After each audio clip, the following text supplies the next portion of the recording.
No, un título siempre sabrá gloria. Trabajo, sacrificio, disfrutar del fútbol sala. Sobre todo, pues bueno, con una plantilla como la que tengo, con mucha hambre todavía de títulos, pues bueno, sabe muy bien, la verdad es que muy contento.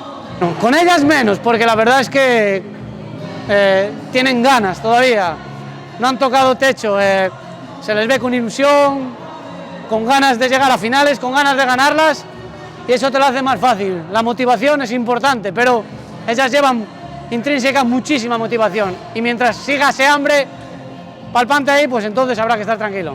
Ya más rocoso, estamos madurando muchísimo. Hoy se ha demostrado que igual nos hemos puesto 2-0 por delante y hemos sabido manejar los partidos.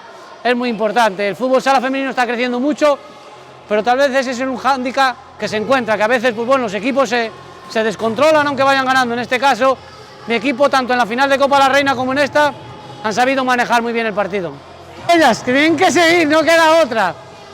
Estamos en una situación difícil y desde luego, pues bueno, hay que vivir el día a día, desde luego, y seguir. Nos toca Alcorcón ahora el próximo partido y hay que ir a por más títulos, sin duda.